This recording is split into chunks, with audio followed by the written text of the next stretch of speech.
mathematical novelette by Donald E. Knuth. Living legend. Surreal numbers. Chapter 2. Symbols.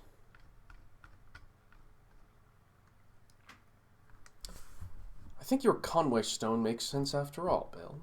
I was thinking about it during the night. So was I, but I dozed off before getting anywhere. What's the secret? It's not so hard, really. The trouble is that it's all expressed in words. The same thing can be expressed in symbols. And then you can see what's happening. Hopefully. You mean we're actually going to use the new math to decipher this old stone tablet? I hate to admit it, but that's what it looks like. Here, the first rule says that every number x is really a pair of sets. Every number x is really a pair, it's two things, of sets. Called the left set XL and the right set XR. So x is actually the left set and the right set. Wombo combo. That ain't Falco. Happy feet. Wait a sec. You don't have to draw in the sand. I think we still have a pencil and some paper in my backpack. Just a minute. Here, use this. They write it again. These XL and XR, left set and right set, are not just numbers, they're sets of numbers. They're buckets of shit. And each number in the set is itself a pair of sets. And so on, ad infinitum. Hold it, your notation mixes me up. I don't know what's a set and what's a number. Okay, I'll use capital letters for sets of numbers and small letters for numbers. Conway's first rule is that x is equal to the left set and the right set, where the left set is not greater than or equal to the right set. I think I'm going to get a tattoo of that. I do believe that is the most profound thing, the profound symbol in the world. This means if the left set, or if a member of the left set is any number in the left set, and if any member of the right set is any number in XR, the right set, they must satisfy that this member of the left set is not greater than or equal to a member of the right set. And that means a member of the left set is not greater than or equal to a member of the right set.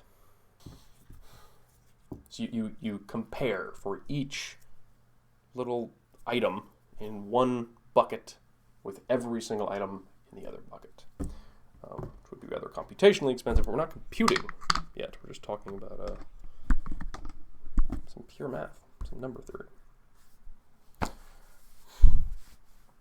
Scratching his head. I'm afraid you're still going too fast for me. Remember, you've already got this thing psyched out, but I'm still at the beginning. If a number is a pair of sets of numbers, each of which is a pair of sets of numbers, and so on, how does the whole thing get started in the first place? What a great question. Good point. But that's the whole beauty of Conway's scheme. We are constructing reality from nothing. Literally.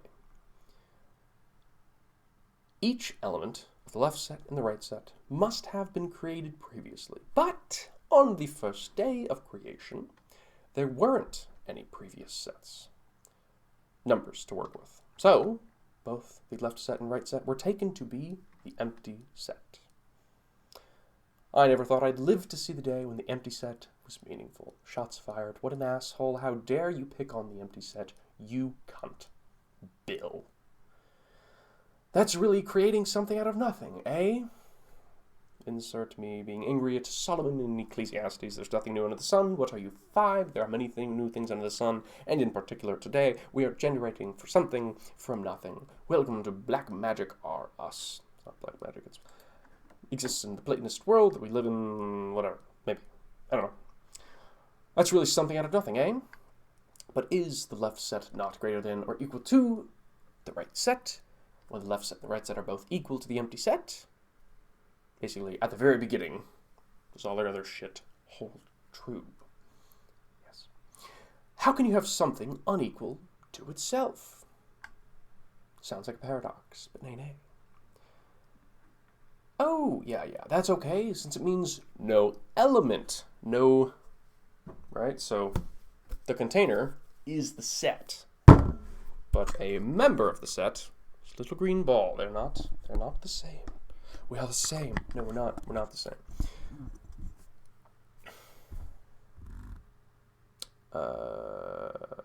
Oh yeah, that's okay, since it means no element, little green ball, of the empty set is greater than or equal to any element of the empty set.